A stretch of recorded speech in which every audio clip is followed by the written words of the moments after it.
All right, welcome everybody. I'm Token Zero, also known as Token Minus One, bringing you all the information coming from the nerd who does too much research.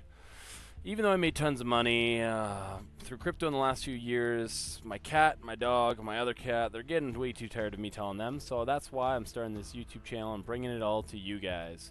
Legally, I do have to say this is not financial advice, and it should not be taken as so. I love entertaining my friends, who are only you guys. I don't have any friends. And that is what I'm doing in this video. Like and subscribe if you want to increase your finances. And let's get this show on the road. Last video, I jumped into everything about the in-game information for Star Atlas. This video will be a little bit of a recap and then why you should invest in it.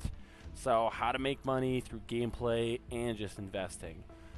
Okay, so starting it off, we are looking at the Star Atlas website, which is pretty cool. I do like everything that they've done. They have so much information you can go across even their website, which is awesome because the transparency is real. You can go through their partners, who's creating the projects, what their backgrounds in their projects are, pretty much everything about the game, the economics paper, which we went through in the last video, the white paper, which as informative as it is, I still think the economic paper was much better. But starting some things off, all this information is going to come from those papers, the website, my own research, and a couple of the interviews with Michael Wagner, who is the CEO of Star Atlas. So to start things off, we know that Star Atlas is a space genre online game. It's got space exploration, territory control, political domination, gain financial rewards through gameplay. It's obviously blockchain gaming, NFT ownership, and crypto assets are all involved in this game. There's two main tokens called Polis and Atlas. Polis is the governance token. Atlas is the in-game currency, which you can operate equipment, purchase consumables, pay land value tax.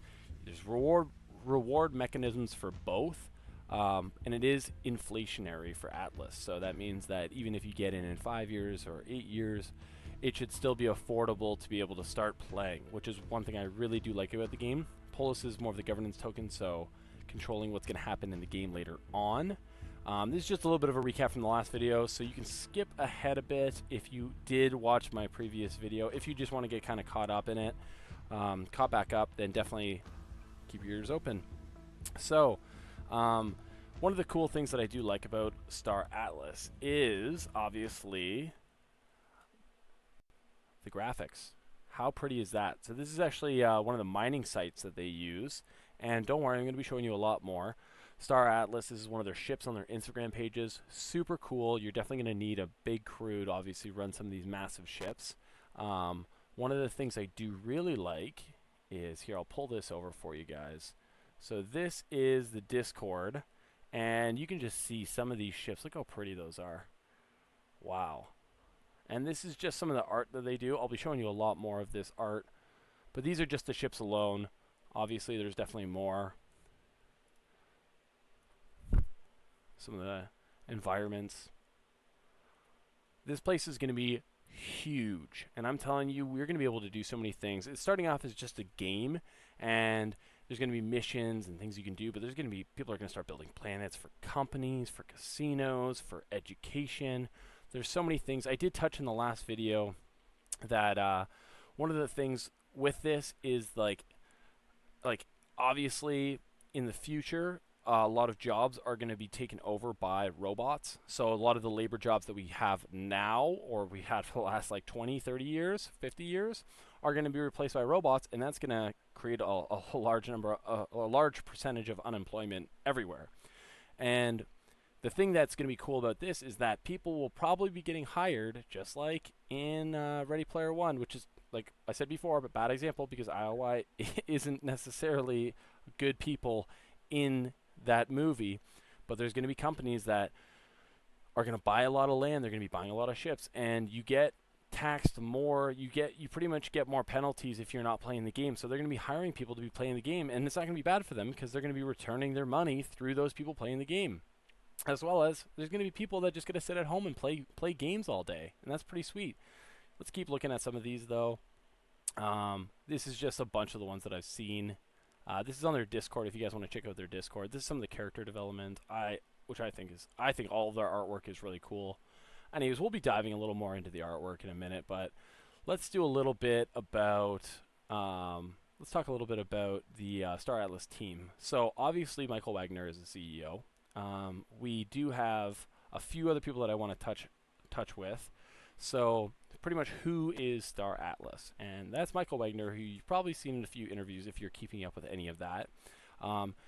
If we want to look into his experience, one thing that I do like is that it's kind of like even in game where a lot of these guys specialize in different areas, which is very helpful because if you look, Michael Wagner worked for Digital Asset Holdings for 7 years. All right, he was the chairman of the board for a while, and that's crazy because he bunch of things that he did was broad market fundamental analysis, technical analysis on individual projects. He said that even back when cryptocurrency wasn't a big thing, he was still pushing people to invest in Bitcoin and stuff, and obviously didn't have the big movement that it does nowadays. So that's pretty cool that he was going that extra length to try and get people, even back when it wasn't popular, to be investing in it, because he, as a financial advisor or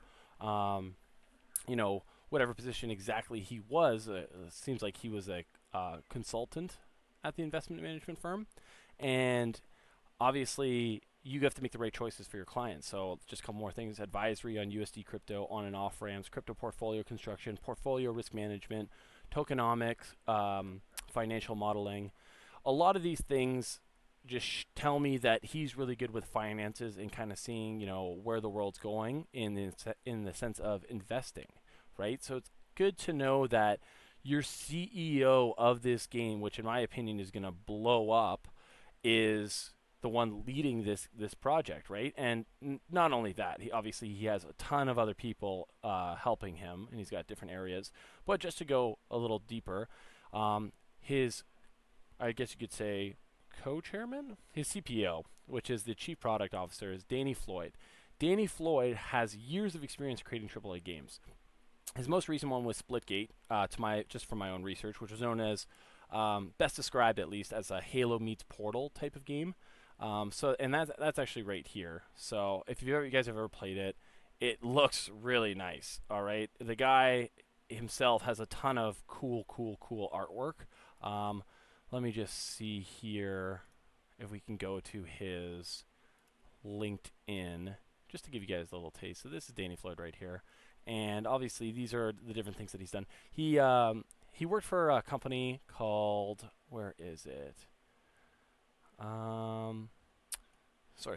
I think I'm thinking of the next guy. So not only is Danny Floyd, sorry, I did have some more info for you, but I'll come back to that. So obviously I can't just be talking about two people, but it's good to know that the two guys here are, one has huge, financial background, and the other guy has a huge gaming production background, especially for AAA games, which is going to be huge, especially for cryptocurrency. But even a couple of the other guys, like let's just say Edward Denton, all right? He's the lead environment artist in 3D generalist. He is one of the cooler guys, in my opinion, because I believe he worked for Weta Workshop, which is this, and he did that for 7 years. And you can kind of even see by his artwork that he's pretty talented. Obviously, not all of these are related to Star Atlas, but it does show some of his other experience, obviously, like similar to this, where Danny was working on and with all of his background information. But there's a few other people I wanted to touch on, like Andrian, who's the concept designer. Once again, kind of just showing the portfolio here. This has got a little bit more of the Star Atlas stuff that I wanted to show you guys. Like, wow. And just so you guys keep in mind, they are making it in Unreal Engine 5. So I don't know if you guys have seen any of the other games. I don't have any currently here, but it is a high quality graphics game. That's what the whole thing's going to be about. And these are things that I absolutely love to see. There's another one which was a spaceship that was really cool that I really did like. Let's just see if I can find it. It is going to be right here. So this is it, and this is kind of just like the concept that they're going with. I love all this kind of stuff because obviously the graphics make the game. Obviously the gameplay makes the game, but the graphics just make the game that much better. One of the things that I do really like, though, is that you've got these two guys kind of pushing everyone in the right directions. We can get more onto the experience that all these guys have, right? But let's talk about a little bit about the partners, because that's still part of like who Atlas is, right? So if we go to the partners, one of the things that I do like seeing is FTX. Now, I don't know if you guys have seen this, but FTX made a commercial recently, and it had a bunch of hot shots. So let's just FTX ad, and you're gonna see. Can I talk to you about something? Yeah, we talked about it. I got another 10 years left. Maybe 15. Not that. This is Let's see who big. that is.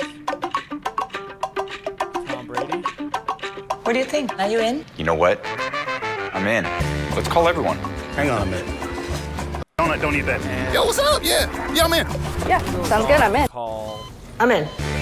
a bunch of other popular people. So it's pretty cool to see that, like a big exchange like that. Like, I'm pretty sure they're a decentralized exchange, and they're pretty much promoting this game. Serum's one of those companies that are, I'm pretty sure, just going to be working on the NFT. It's a third-party NFT platform that's actually not in-game, but on their website. So there's not a third-party needed, which is cool.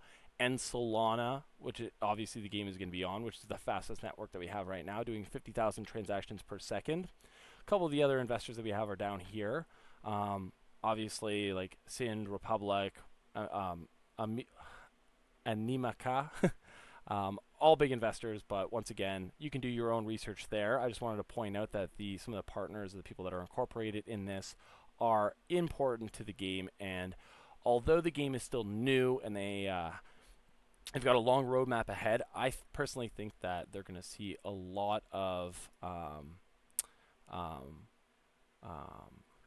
sorry, what's the word I'm looking for? Looking for a lot of potential. Now, if we're looking at the roadmap here, they just started this roadmap in January 2020, and they've already completed tons of things. As you can see from the artwork that I just showed you from the Discord, they have done a lot to show that they're working hard, and a lot of them, not only in the white paper and the economics paper from my previous video, that they know exactly where they want to head with this, but it does take a lot. Like, to make a game that's going to be completely decentralized and run just by pretty much the people who own Polis token are going to be governing the future of the game, that means that they have to perfect it by that point when other people are taking over pretty much how it's going to work. Now, touching on a couple other things, the development process, and this is quoted by the CEO, Michael Wagner, it's like, this is a game that is tended to never be complete. Obviously, gameplay mechanics will be polished in 3 to 5 years, which would be sweet.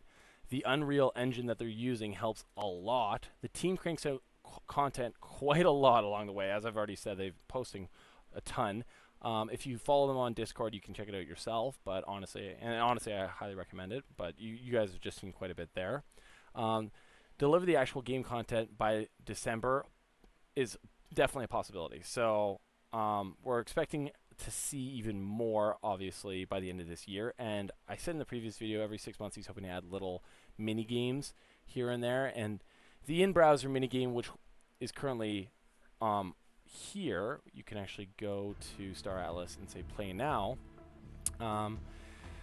That's going to start generating revenue right away, because there's ship missions, ship configuration, there's going to be land ownership, mining, which is another crafting loop, mining ore, refining that ore, and using it to craft mint new NFTs, which will have a blueprint. And if you have all the materials in the blueprint, you'll be able to craft those NFTs or even sell the materials in-game or the NFTs on Marketplace.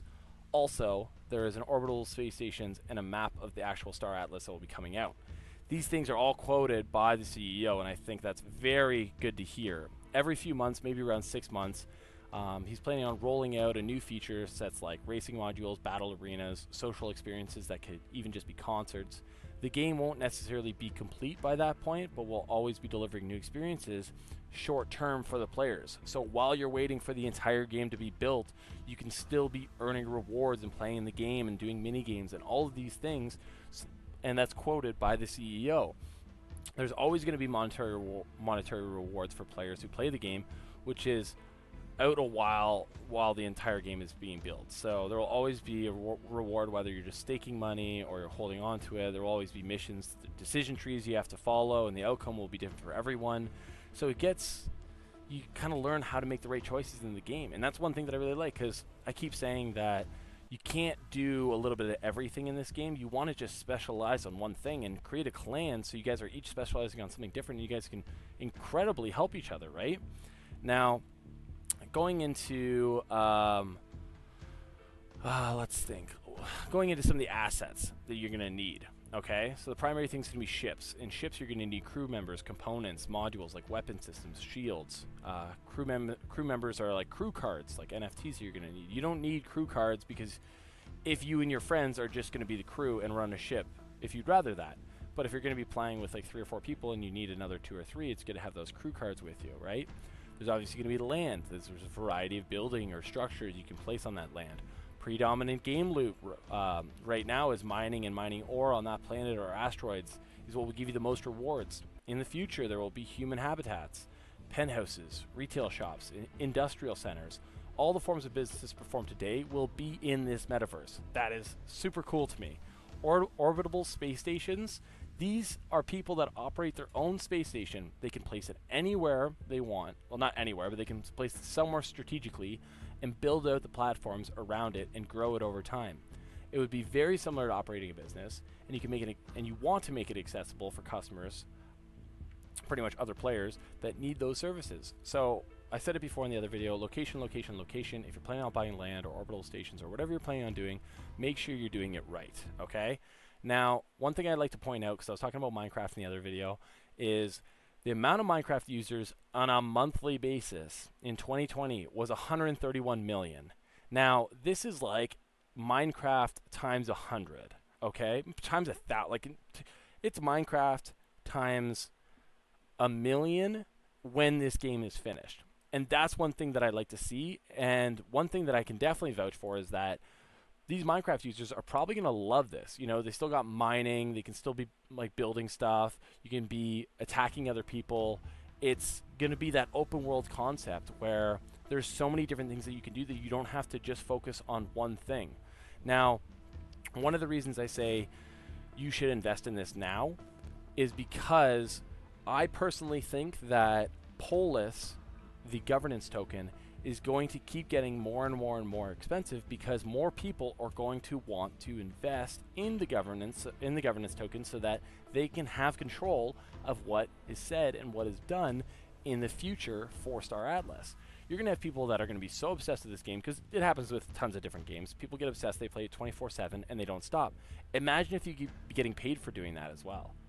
There was one part in the interview where the CEO Michael Wagner made a good point that, you know, there's countries right now that have negative yielding, right? So you put your money in a bank. I think, let's say like Germany, like don't quote me on that, but I believe there's you know, tons of countries out there that have negative yielding, and what's going to happen is those banks are actually charging you more money, a certain percentage, to keep your money in there. Well, what good does that? Like, I might as well just keep all my money in investments, and those investments will grow. This is one of those things where if you're planning on making an investment for the next 10 years and you want to play the game on the side, you might as well do this one, because this one's got, like, I think it's 2029 is the end of the roadmap.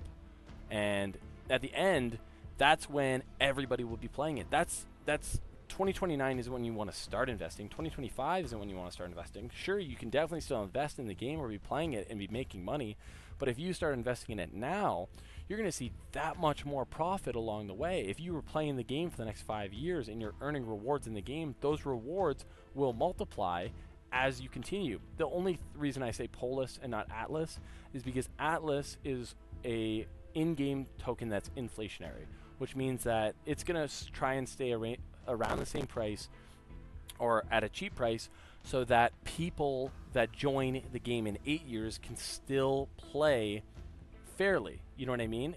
If the token price rises, then maybe they will charge less. Once again, it will be governance, right? People like us who own Polis will be able to decide how the future of the game is going to gonna accumulate. You know what I mean? We're gonna be able to say, okay, well, miners are making way too much money, so let's put more of the rewards into exploration and fighting and, you know, social events and all that other stuff, and we get a vote on it. And if the majority vote wins, it changes to that. That's one thing that I really like about it, is that there's the political side to it, where you can literally just be a political figure and be taking donations from people for giving them what they want, because you're talking to the majority. You're asking the majority what they want different in the game, and then you're going and you're vouching for it with all these people that own Polis, or you're convincing them, or you're wagering them.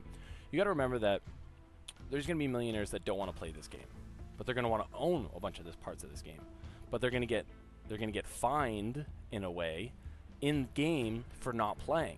So it's just going to reduce their investment. So why wouldn't they hire people to play? And that, once again, I said in the last video, it helps with the whole geographic sense, where if you're anywhere in the world who might not be able to afford to play the game, now you can get hired to play the game, and you get to get paid for it. I personally, for me, that's pretty cool. And let's just see. Let's say I wanted to fly into deep space, and I needed 5 different items in order to retrieve the item I'm looking for myself. The time, energy, and possibly money I would have to lose in order to just prepare myself for that mission, possibly each time in case I keep dying, would make those type of missions not fun or impossible to get. But if you had the labor, if you have labor players who are just there to go around the galaxy and farm simple items, and I can tell you right now, I have more than enough friends that love RuneScape, any farming games, even me with Minecraft. I would just literally farm a bunch of sheep and a bunch of chickens for no reason, just for the sake of having them, so I didn't have to do that later if I ever wanted just to eat a bunch of chicken. You know what I mean? Or I didn't have to go hunt it down. I could just put a stack of 200 in my inventory, and I could go running around for like 4 days, and then I could go back to my house and grab more, and I wouldn't actually have to do anything because I have a farm, because I'm farming them. And that's the whole thing, is there's tons of players like that. There's tons of my friends that would rather be just farming stuff because that's the type of games that they like. But this game has a little bit of everything. So you can have people that are farming just simple items from all over and just sell them at an orbital space station to anyone looking to trade for that item. It makes the game go a lot quicker. You're like, okay, well, I've got a ton of Atlas because I've been doing missions like crazy and I've been getting all these rewards. Why wouldn't I just trade my Atlas for the things that I need from you, because you have a ton of like mushrooms or, you know, parts that I need, right? Certain NPCs won't sell more valuable items, and it will make those longer and more difficult areas of the game a little more bearable, because if you have someone who can farm those lame, time-consuming items for you, and you just buy it or trade it off them, you're happy. You know what I mean? You don't have to go find 5 things at different parts of the galaxy in order to then create and like trade, or sorry, like, no, it's not forge, but it would be essentially building the item that you need, and you have to do that every single time. It's not something you'd like. But if you got people who own land in certain areas and they can just provide it super easy, then of course you guys are going to be trading. You guys are going to be, it's going to be a whole bargain system, right? Now, there's hangar bays, taverns, bars, fueling stations.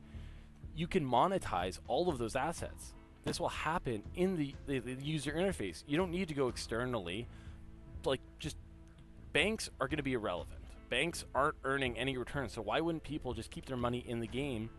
And then when, like, some banks nowadays are negative yielding, so I would just rather keep my money in the game, have it grow, and then trade with people for more rare things, and then if I really need something, trade it in real life for real money, and use that money to pay rent or buy food.